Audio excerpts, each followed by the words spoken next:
My name is Terry Wilson, and I am going to read The Mandate for Leadership, The Conservative Promise, Project 2025, Presidential Transition Project. Forward, A Promise to America, Kevin D. Roberts, Ph.D. 44 years ago, the United States and the conservative movement were in dire straits. Both had been betrayed by the Washington establishment and were uncertain whom to trust. Both were internally splintered and strategically adrift.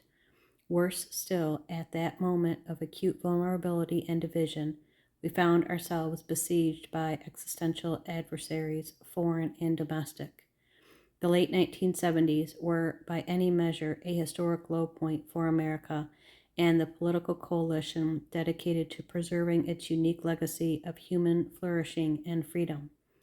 Today, America and the conservative movement are enduring an era of division and danger akin to the late 1970s. Now, as then, our political class has been discredited by wholesale dishonesty and corruption. Look at America under the ruling and cultural elite today. Inflation is ravaging family budgets. Drug overdose deaths continue to escalate, and children suffer the toxic normalization of transgenderism, with drag queens and pornography invading their school libraries. Overseas, a totalitarian communist dictatorship in Beijing is engaged in a strategic, cultural, and economic Cold War against America's interests, values, and people, all while globalist elites in Washington awaken only slowly to the growing threat. Moreover, low-income communities are drowning in addiction and government dependence. Contemporary elites have even repurposed the worst ingredients of 1970s radical chic to build the totalitarian cult known today as the Great Awakening. And now, as then, the Republican Party seems to have little understanding about what to do. Most alarming of all, the very moral foundations of our society are in peril. Yet students of history will note that, notwithstanding all those challenges, the late 1970s proved to be the moment when the political right unified itself and the country and led the United States to historic political, economic, and global victories. The Heritage Foundation is proud to have played a small but pivotal role in that story. It was early 1979, amidst stagflation, gas lines, and the Red Army's invasion of Afghanistan, the nadir of Jimmy Carter's days of malaise, that Heritage launched the Mandate for Leadership Project. We brought together hundreds of conservative scholars and academics across the conservative movement. Together, this team created a 20-volume, 3,000-page governing handbook containing more than 2,000 conservative policies to reform the federal government and rescue the American people from Washington dysfunction. It was a promise from the conservative movement to the country, confident, specific, and clear. Mandate for Leadership was published in January 1981, the same month Ronald Reagan was sworn into his presidency. By the end of that year, more than 60% of its recommendations had become policy, and Reagan was on his way to ending stagflation, reviving American confidence and prosperity, and winning the Cold War. The bad news today is that our political establishment and cultural elite have once again driven America toward decline. The good news is that we know the way out, even though the challenges today are not what they were in the 1970s. Conservatives should be confident that we can rescue our kids, reclaim our culture, revive our economy, and defeat the anti-American left, at home and abroad. We did it before, and we will do it again. As Ronald Reagan put it, freedom is a fragile thing, and it's never more than one generation away from extinction. It is not ours by way of inheritance. It must be fought for and defended constantly by each generation. This is the duty history that has put before us and the standard by which our generation of conservatives will be judged, and we should not want it any other way. The legacy of Mandate for Leadership, and indeed of the entire Reagan Revolution, is that if conservatives want to save this country, we need a bold and courageous plan. This book is the first step in that plan. The Conservative Promise. This volume, The Conservative Promise, is the opening salvo of the 2025 Presidential Transition Project, launched by the Heritage Foundation and our many partners in April 2022. Its 30 chapters lay out hundreds of clear and concrete policy recommendations for White House offices, cabinet departments, Congress and agencies, commissions, and boards.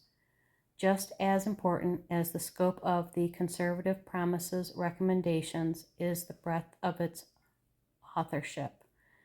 This book is the product of more than 400 scholars and the policy experts from across the conservative movement and around the country. Contributors include former elected officials, world-renowned economists, and veterans from 4 presidential administrations. This is an agenda prepared by and for conservatives who will be ready on day one of the next administration to save our country from the brink of disaster. The Heritage Foundation is once again facilitating this work, but as our dozens of partners and hundreds of authors will attest, this book is the work of the entire conservative movement. As such, the authors express consensus recommendations already forged, especially along 4 broad fronts that will decide America's future. 1. Restore the family as a centerpiece of American life and protect our children. 2. Dismantle the administrative state and return self-governance to the American people. 3. Defend our nation's sovereignty, borders, and bounty against global threats. 4. Secure our God-given individual rights to live freely, what our Constitution calls the blessings of liberty. What makes these 4 pieces of the Conservative Promise so valuable to the next president is that they cut through superficial distractions and focus on the moral and foundational challenges America faces in this moment of history. This was one of the secrets of the conservatives' success in the Reagan era, one our generation should emulate. As in the 1970s, Americans today experience the failures of political and cultural elites in countless ways, in the job market and in the grocery store checkout lines, on the streets and in our schools, in the media and within our institutions. But in truth, these daily dysfunctions are not innumerable problems, but innumerable manifestations of a few core crises. In 1979, the threats we faced were the Soviet Union, the socialism of 1970s liberals, and the predatory deviance of cultural elites.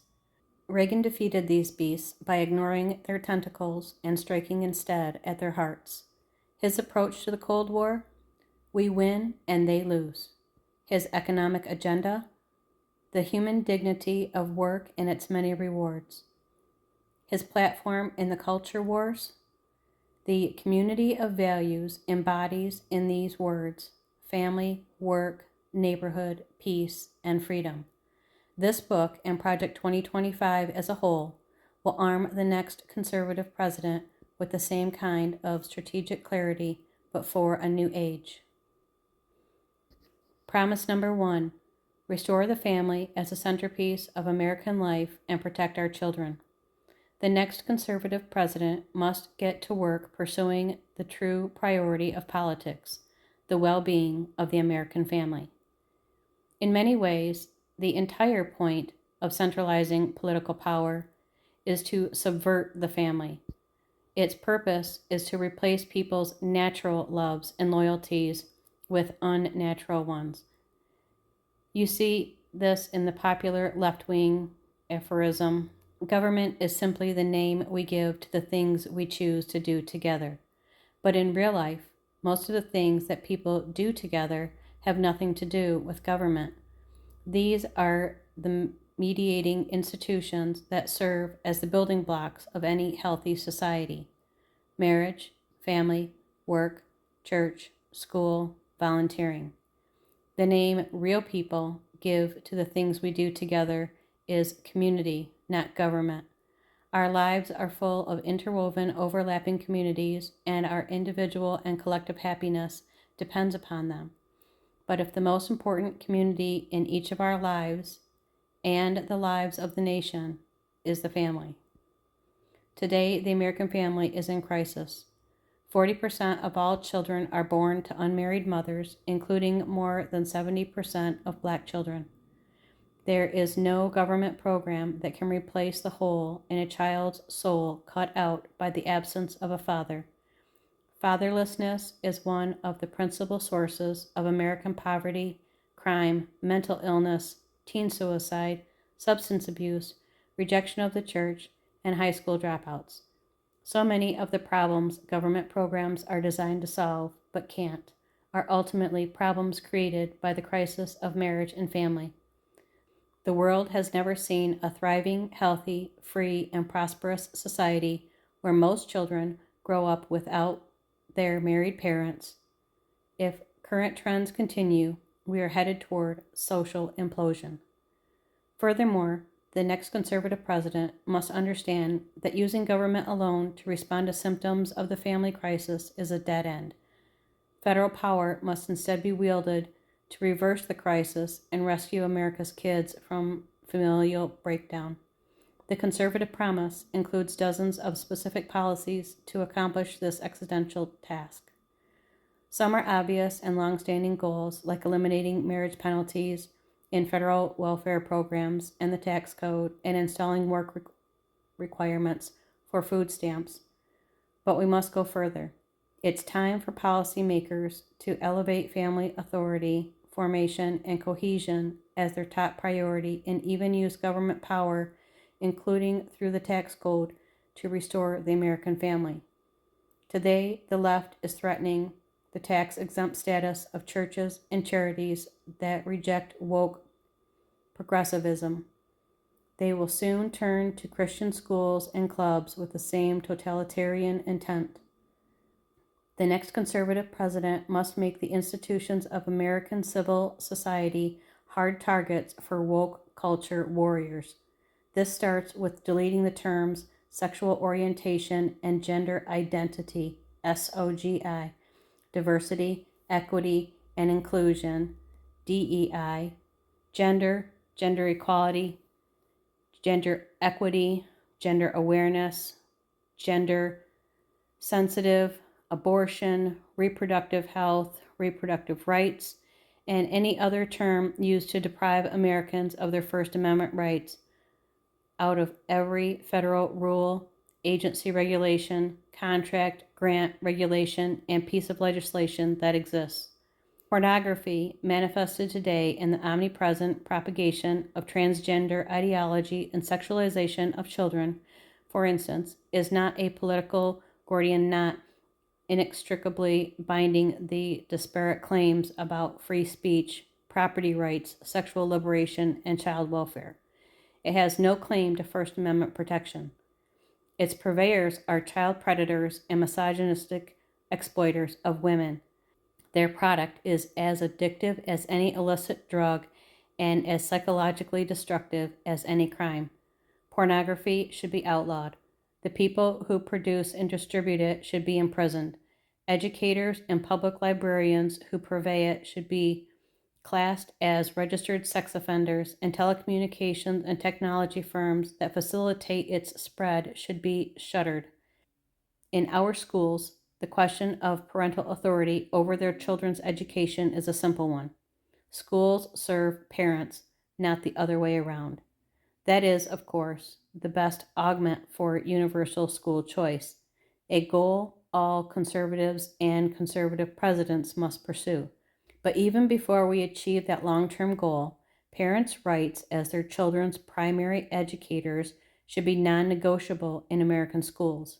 States, cities, counties, school boards, union bosses, principals, and teachers who disagree should be immediately cut off from federal funds. The noxious tenets of critical race theory and gender ideology should be excised from curricula in every public school in the country. These theories poison our children, who are being taught, on one hand, to affirm that the color of their skin fundamentally determines their identity and even their moral status, while on the other, they are taught to deny the very creatureliness that inheres in being human and consists in accepting the giveness of our nature as men or women. Allowing parents or physicians to reassign the sex of a minor is child abuse and must end. For public institutions to use taxpayer dollars to declare the superiority or inferiority of certain races, sexes, and religions is a violation of the Constitution and civil rights law and cannot be tolerated for any government anywhere in the country. But the pro-family promises expressed in this book and central to the next conservative president's agenda must go much further than the traditional narrow definition of family issues. Every threat to family stability must be confronted. This resolve should color each of our 4 policies. Consider our approach to big tech. The worst of these companies prey on children like drug dealers to get them addicted to their mobile apps. Many Silicon Valley executives famously don't let their own kids have smartphones. They nevertheless make billions of dollars addicting other people's children to theirs. TikTok, Instagram, Facebook, Twitter, and other social media platforms are specifically designed to create the digital dependencies that fuel mental illness and anxiety, to fray children's bonds with their parents and siblings. Federal policy cannot allow this industrial-scale child abuse to continue. Finally, conservatives should gratefully celebrate the greatest pro-family win in a generation, overturning Roe v. Wade, a decision that for 5 decades made a mockery of our Constitution and facilitated the deaths of tens of millions of unborn children. But the Dobbs decision is just the beginning. Conservatives in the states and in Washington, including in the next conservative administration, should push as hard as possible to protect the unborn in every jurisdiction in America. In particular, the next conservative president should work with Congress to enact the most robust protections for the unborn that Congress will support, while deploying existing federal powers to protect innocent life and vigorously complying with statutory bans on the federal funding of abortion. Conservatives should ardently pursue these pro-life and pro-family policies while recognizing the many women who find themselves in immensely difficult and often tragic situations and the heroism of every choice to become a mother. Alternative options to abortion, especially adoption, should receive federal and state support. In summary, the next president has a moral responsibility to lead the nation in restoring a culture of life in America again. Promise number 2, dismantle the administrative state and return self-governance to the American people. Of course, the surest way to put the federal government back to work for the American people is to reduce its size and scope back to something resembling the original constitutional intent. Conservatives desire a smaller government, not for its own sake, but for the sake of human flourishing. But for the Washington establishment doesn't want a constitutionally limited government because it means they lose power and are held more accountable by the people who put them in power. Like restoring popular sovereignty, the task of reattaching the federal government's constitutional and democratic tethers calls to mind Ronald Reagan's observation that there are no easy answers, but there are simple answers. In the case of making the federal government smaller, more effective, and accountable, the simple answer is the Constitution itself. The surest proof of this is how strenuously and creatively generations of progressives and many Republican insiders have worked to cut themselves free from the strictures of the 1789 Constitution and subsequent amendments. Consider the federal budget. Under current law, Congress is required to pass a budget and 12 issue-specific spending bills comporting with it every single year. The last time Congress did so was in 1996. Congress no longer meaningfully budgets, authorizes, or categorizes spending. Instead, party leaders negotiate one multi-trillion-dollar spending bill, several thousand pages long, and then vote on it before anyone literally has a chance to read it. Debate time is restricted. Amendments are prohibited. And all this is backed up against a midnight deadline when the previous omnibus spending bill will run out and the federal government shuts down. This process is not designed to empower 330 million American citizens and their elected representatives, but rather to empower the party elites secretly negotiating without any public scrutiny or oversight. In the end, congressional leaders' behavior and incentives here are no different from those of global elites insulting policy decisions over the climate, trade, public health, you name it, from the sovereignty of national electorates. Public scrutiny and democratic accountability make life harder for policymakers, so they skirt it. It's not dysfunction, it's corruption. And despite its gaudy price tag, the federal budget is not even close to the worst example of this corruption. That distinction belongs to the administrative state, the dismantling of which must be a top priority for the next conservative president.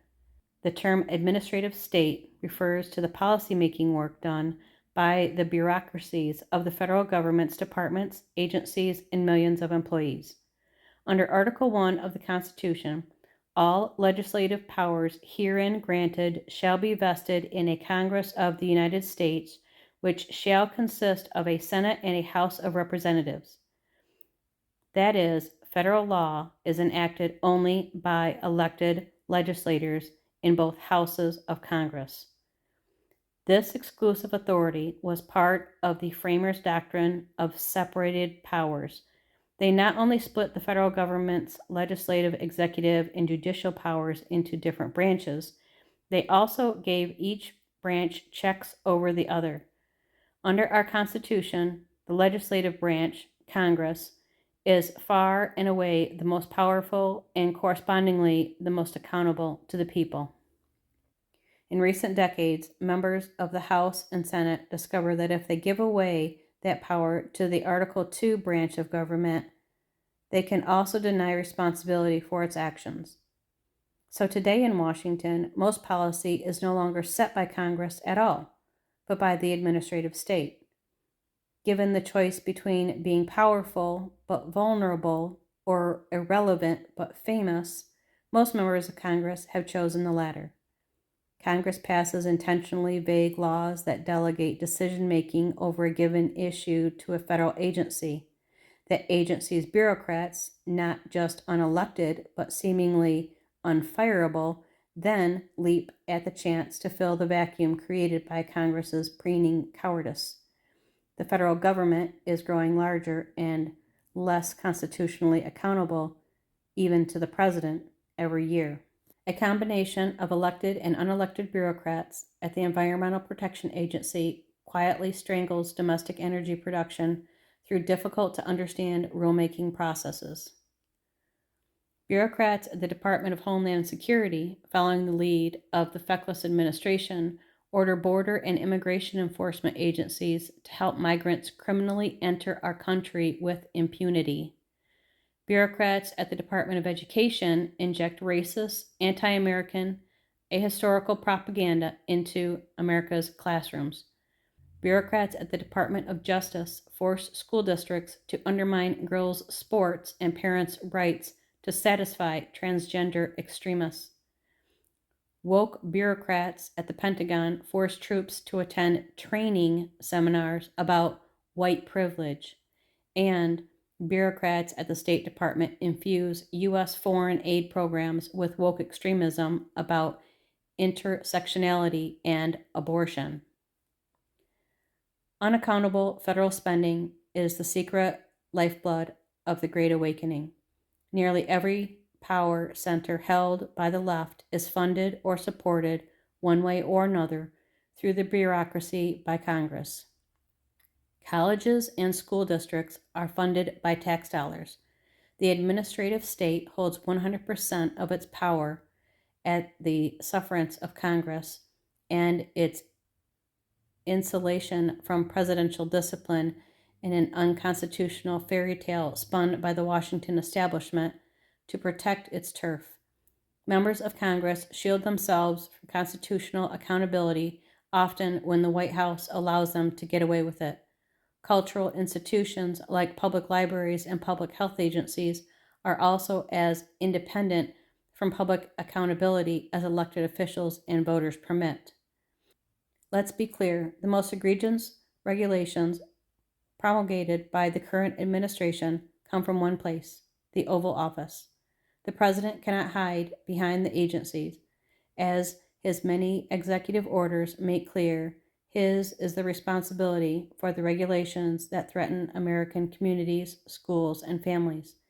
A conservative president must move swiftly to do away with these vast abuses of presidential power and remove the career and political bureaucrats who fuel it. Properly considered, restoring fiscal limits and constitutional accountability of the federal government is a continuation of restoring national sovereignty to the American people. In foreign affairs, global strategy, federal budgeting, and policymaking, the same pattern emerges again and again. Ruling elites slash and tear at restrictions and accountability placed on them. They centralize power up and away from the American people to supranational treaties and organizations, to left-wing experts, and sight unseen, all or nothing legislating, to the unelected career bureaucrats of the administrative state. As monolithic as the left's institutional power appears to be, it originates with appropriations from Congress and is made complete by a feckless president. A conservative president must look to the legislative branch for decisive action. The administrative state is not going anywhere until Congress acts to retrieve its own power from bureaucrats and the White House. But in the meantime, there are many executive tools a courageous conservative president can use to handcuff the bureaucracy, push Congress to return to its constitutional responsibility, restore power over Washington to the American people, bring the administrative state to heel, and in the process defang and defund the woke culture warriors who have infiltrated every last institution in America. The Conservative Promise lays out how to use many of these tools, including how to fire supposedly unfireable federal bureaucrats, how to shutter wasteful and corrupt bureaus and offices, how to muzzle woke propaganda at every level of government, how to restore the American people's constitutional authority over the administrative state, and how to save untold taxpayer dollars in the process. Finally, the president can restore public confidence and accountability to our most important government function of all, national defense. The American people desire a military full of highly skilled servicemen and women who can protect the homeland and our interests overseas. The next conservative president must end the left's social experimentation with the military, restore war fighting as its sole mission, and set defeating the threat of the Chinese Communist Party as its highest priority. The next conservative president must possess the courage to relentlessly put the interests of the everyday American over the desires of the ruling elite. Their outrage cannot be prevented. It must simply be ignored, and it can be. The left derives its power from the institutions they control. But those institutions are only powerful to the extent that constitutional officers surrender their own legitimate authority to them. A president who refuses to do so and uses his or her office to reimpose constitutional authority over federal policymaking can begin to correct decades of corruption and remove thousands of bureaucrats from the positions of public trust that they have so long abused. Promise number 3. Defend our nation's sovereignty, borders, and bounty against global threats. The United States belongs to we the people. All government authority derives from the consent of the people, and our nation's success derives from the character of its people. The American people's right to rule ourselves is the obverse of our duty. We cannot outsource to others our obligation to ensure the conditions that allow our families, local communities, churches and synagogues, and neighborhoods to thrive. The buck stops with each of us, so each of us must have the freedom to pursue the good for ourselves and those entrusted to our care. To most Americans, this is common sense. But in Washington, D.C., and other centers of leftist power like the media and the academy, this statement of basic civics is branded hate speech. Progressive elites speak in lofty terms of openness, progress, expertise, cooperation, and globalization. But too often, these terms are just rhetorical Trojan horses concealing their true intention, stripping we the people of our constitutional authority over our country's future. America's corporate and political elites do not believe in the ideals to which our nation is dedicated: self-governance, the rule of law, and ordered liberty. They certainly do not trust the American people, and they disdain the Constitution's restrictions on their ambitions. Instead, they believe in a kind of 21st century Wilsonian order in which the enlightened, highly educated managerial elite runs things rather than the humble, patriotic working families who make up the majority of what the elites contemptuously call flyover country. This Wilsonian hubris has spread like a cancer through many of America's largest corporations, its public institutions, and its popular culture. Those who run our so-called American corporations have bent to the will of woke agenda and care more for their foreign investors and organizations than their American workers and customers. Today, nearly every top-tier U.S. university president or Wall Street hedge fund manager has more in common with a socialist European head of state than with the parents of a high school football game in Waco, Texas. Many elites' entire identity, it seems, is wrapped up in their sense of superiority over those people. But under our Constitution, they are the mere equals of the workers who shower after work instead of before. This is as it should and must be. Intellectual sophistication, advanced degrees, financial success, and all other markers of elite status have no bearing on a person's knowledge of the one thing most necessary for governance: what it means to live well. That knowledge is available to each of us, no matter how humble our backgrounds or how unpretentious our attainments. It is open to us to read in the book of human nature, to which we are all offered the key by just merit of our shared humanity. One of the great premises of American political life is that anyone who can read in that book must have a voice in deciding the course and fate of our republic. Progressive policymakers and pundits in America either fall to understand this premise or intentionally reject it. They enthusiastically support supranational organizations like the United Nations and European Union, which are run and staffed almost entirely by people who share their values and are mostly insulated from the influence of national elections. That's why they are eager for America to sign international treaties on everything from pharmaceutical patents to climate change to the rights of the child, and why those treaties invariably endorse policies that could never pass through the U.S. Congress.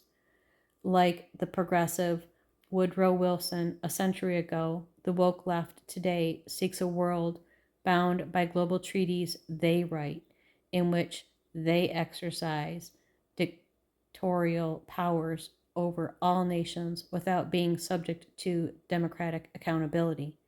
That's why today's progressive left so cavalierly supports open borders despite the lawless humanitarian crisis their policy created along America's southern border. They seek to purge the very concept of the nation state from the American ethos, no matter how much crime increases or resources drop for schools and hospitals or wages decrease for the working class. Open borders activism is the classic example of what the German theologian Dietrich Bonhoeffer called cheap grace. Publicly promoting one's own virtues without risking any personal inconvenience. Indeed, the only direct impact of open borders on pro-open border elites is that the constant flow of illegal immigration suppresses the wages of their housekeepers, landscapers, and busboys. Cheap grace aptly describes the left's love affair with environmental extremism. Those who suffer most from the policies environmentalism would have us enact are the aged, poor, and vulnerable. It is not a political cause, but a pseudo-religion meant to baptize liberals' ruthless pursuit of absolute power in the holy water of environmental virtue. At its very heart, environmental extremism is decidedly anti-human. Stewardship and conservation are supplanted by population control and economic regression. Environmental ideologies would ban the fuels that run almost all of the world's cars, planes, factories, farms, and electricity grids. Abandoning confidence in human resilience and creativity in responding to the challenges of the future would raise impediments to the most meaningful human activities. They would stand human affairs on their head, regarding human activity itself as fundamentally a threat to be sacrificed to the gods of nature. The same goals are the heart of elite support for economic globalization. For 30 years, America's political, economic, and cultural leaders embraced and enriched Communist China and its genocidal Communist Party while hollowing out America's industrial base.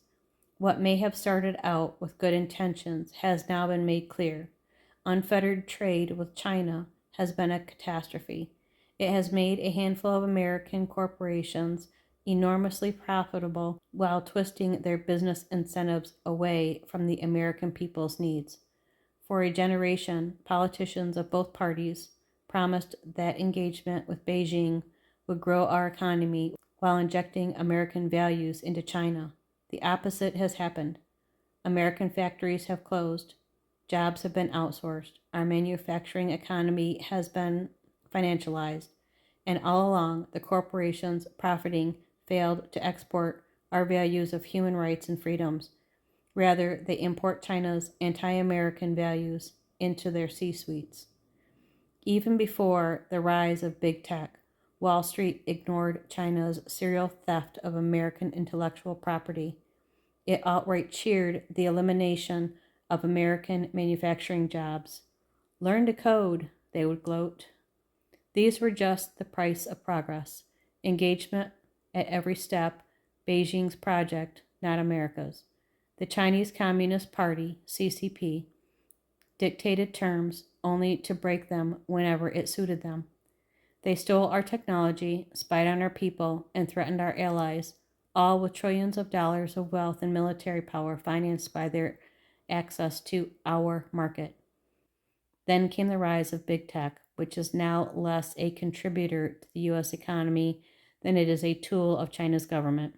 In exchange for cheap labor and regulatory special treatment from Beijing, America's largest technology firms funnel data about Americans to the CCP. They hand over sensitive intellectual property with military and intelligence applications to keep the money rolling in. They let Beijing censor Chinese users on their platforms. They let the CCP set their corporate policies about mobile phones. And they run interference for our rivals' political priorities in Washington. One side of big tech companies' business model is old-fashioned American competitiveness and world-changing technological innovation. But increasingly, that side of these businesses is overshadowed by their role as operatives in the lucrative employ of America's most dangerous international enemy. If you want to understand the danger posed by collaboration between big tech and the CCP, look no further than TikTok. The highly addictive video game used by 80 million Americans every month and overwhelmingly popular among teenage girls is in effect a tool of Chinese espionage. The ties between TikTok and the Chinese government are not loose, and they are not coincidental. The same can be observed to many U.S. colleges and universities. Through the CCP's Confucius Institute, Beijing has been just as successful as compromising and co opting our higher education system as they have at compromising and co opting corporate America. A casual reader might take the last few pages as surveying a broad array of challenges facing the American people and the next conservative president: supranational policy making, border security, globalization, engaging with China, manufacturing, big tech, and Beijing compromised colleges.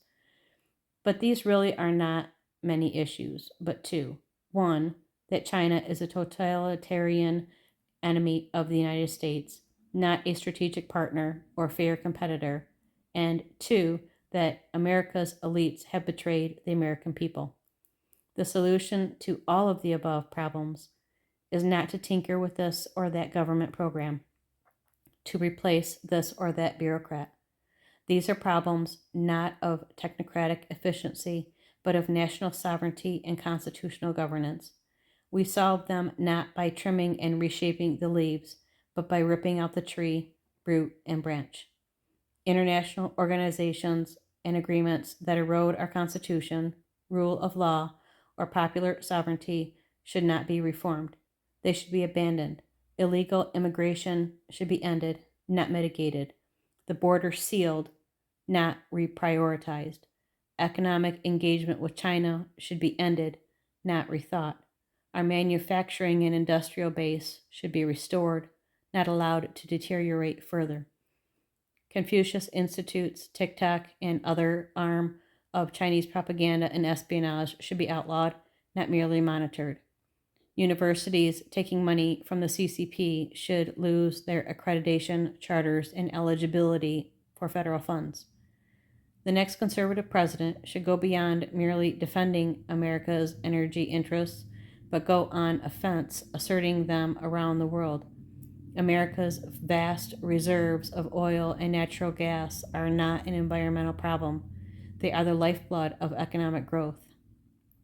American dominance of the global energy market would be a good thing for the world and, more importantly, for we, the people. It's not just about jobs, even though unleashing domestic energy production would create millions of them. It's not just about higher wages for workers who didn't go to college, though they would receive the raises they have missed out on for 2 generations. Full spectrum strategic energy dominance would facilitate the reinvigoration of America's entire industrial and manufacturing sector as we disentangle our economy from China. Globally, it would rebalance power away from dangerous regimes in China and the Middle East. It would build powerful alliances with fast growing nations in Africa and provide us the leverage to counter Chinese ambitions in South America and the Pacific. Locally, it would drive billions of dollars of private investment to the communities that have been hammered by globalization since the 1990s. And it would clarify our intention to Beijing that the next president can ensure that a large part of America's reindustrialization is the production of the equipment we will need to dissuade future foreign meddling with U.S. vital interests. Promise number 4. Secure our God-given individual right to enjoy the blessings of liberty. The Declaration of Independence famously asserted the belief of America's founders that all men are created equal and endowed with God-given rights to life, liberty, and the pursuit of happiness. It's the last, the pursuit of happiness, that is central to America's heroic experiment in self-government. When the founders spoke of pursuit of happiness, what they meant might be understood today as, in essence, pursuit of blessedness. That is, an individual must be free to live as his Creator ordained to flourish. Our Constitution grants each of us the liberty to do not what we want, but what we ought. This pursuit of the good life is found primarily in family, marriage, children, Thanksgiving dinners, and the like. Many find happiness through their work. Think of dedicated teachers or healthcare professionals you know, entrepreneurs or plumbers throwing themselves into their business, anyone who sees a job well done as a personal reward. Religious devotion and spirituality are the greatest sources of happiness around the world. Still others find themselves happiest in their local voluntary communities of friends, their neighbors, their civic or charitable work. The American Republic was founded on principles prioritizing and maximizing individuals' rights to live their best life or to enjoy what the framers called the blessings of liberty.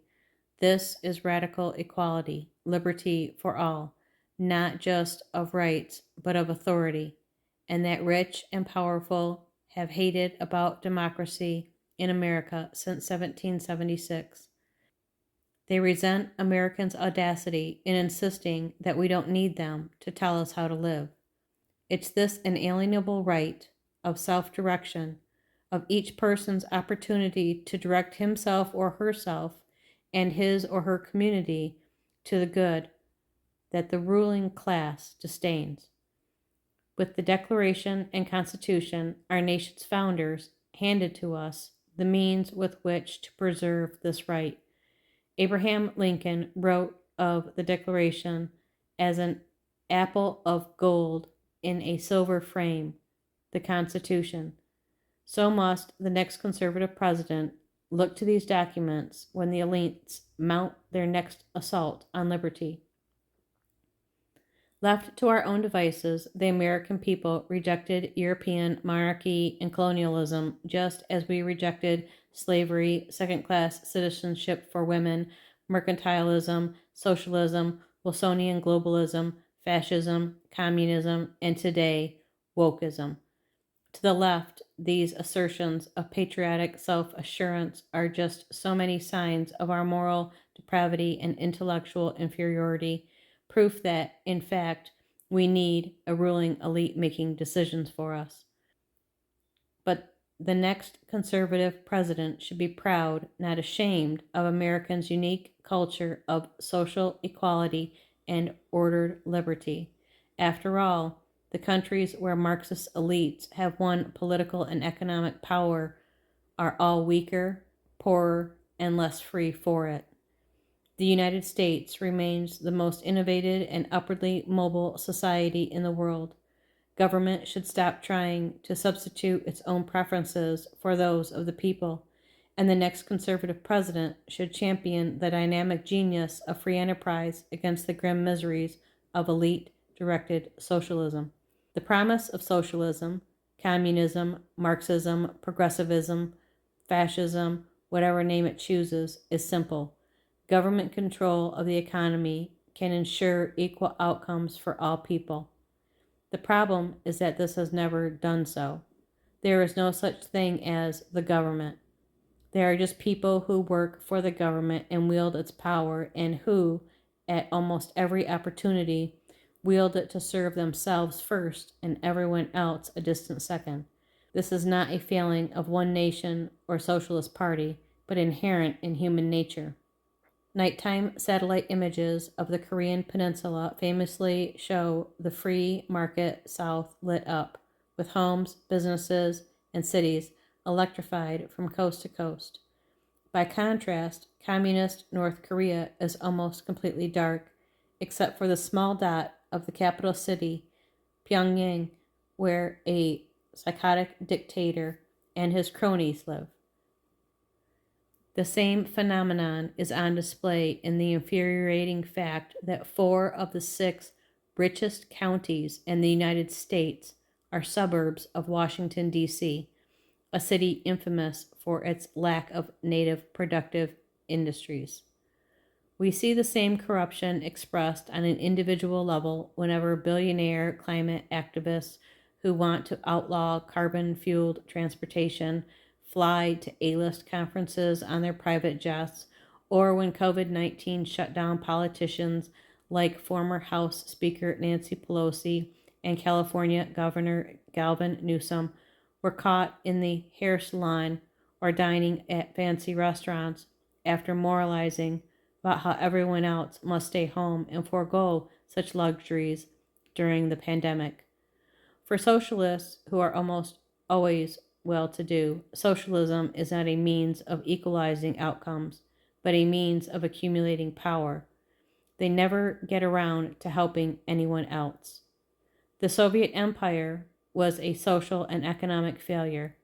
North Korea, despite the opulence of its tyrants, is one of the poorest nations in the world. Cuba is so corrupt that its people regularly risk their lives to escape to Florida on rafts. Venezuela was once the richest nation in South America. Today, a decade after a Marxist dictator took over, 94% of Venezuelans live in poverty. Even Socialist Senator Bernie Sanders' home state of Vermont was forced to repeal the state's single-payer healthcare system just 3 years after creating it. In every case, socialist elites promised that if only they could direct the economy, everything would be better. Very quickly, everything got worse. In socialist nation after socialist nation, the only way the government could keep its disgruntled people in line was to surveil and terrorize them. By contrast, in countries with a high degree of economic freedom, elites are not in charge because everyone is in charge. People work, build, invest, save, and create according to their own interest and in service to the common good of their fellow citizens. There is a reason why the private economy hews to the maxim the customer is always right, while government bureaucracies are notoriously user-unfriendly, just as there is a reason why private charities are cheerful and government welfare systems are not. It's not because grocery store clerks and PTA moms are good and federal bureaucracies are bad. It's because private enterprise, for-profit or non-profit, must cooperate to give to succeed. So, as the American people take back their sovereignty, constitutional authority, respect for their families and communities, they should also take back their right to pursue the good life. The next president should promote pro-growth economic policies that spur new jobs and investment, higher wages, and productivity. Yes, that agenda should include overdue tax and regulatory reform, but it should go further and include antitrust enforcement against corporate monopolies. It should promote educational opportunities outside the woke-dominated systems of public schools and universities, including trade schools, apprenticeship programs, and student loan alternatives that fund students' dreams instead of Marxist academics.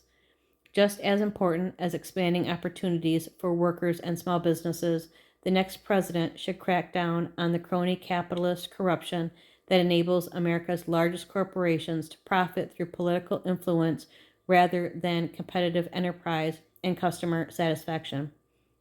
Analogous pro-growth reforms for America's voluntary civil society are also in order. America is not an economy, it is a country. Economic freedom is not the only important freedom. Freedom of religion, freedom of speech, and the freedom to assemble also represent key components of the American promise.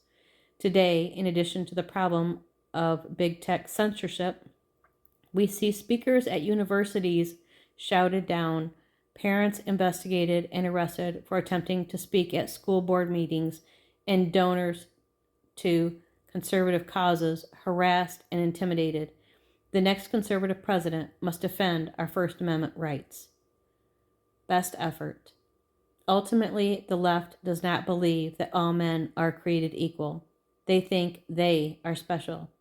They certainly don't think all people have an unalienable right to pursue the good life. They think only they themselves have such a right, along with a moral responsibility to make decisions for everyone else. They don't think any citizen, state, business, church, or charity should be allowed any freedom until they first bend the knee. This book, this agenda, the entire Project 2025 is a plan to unite the conservative movement and the American people against elite rule and woke culture warriors. Our movement has not been united in recent years, and our country has paid the price. In the past decade, though, the breakdown of the family, the rise of China, the Great Awakening, big tech's abuses, and the erosion of constitutional accountability in Washington have rendered these divisions not just inconvenient but politically suicidal. Every hour the left directs federal policy and elite institutions, our sovereignty, our Constitution, our families, and our freedom are a step closer to disappearing. Conservatives have just 2 years and one big shot to get this right. With enemies at home and abroad, there is no margin for error. Time is running short. If we fail, the fight for the very idea of America may be lost. But we should take this small window of opportunity we have left to act with courage and confidence, not despair. The last time our nation and movement were so near defeat, we rallied together behind a great leader and great ideas, transcended our differences, rescued our nation, and changed the world. It's time to do it again. Now, as then, we know who we are fighting and what we are fighting for our republic, our freedom, and for each other.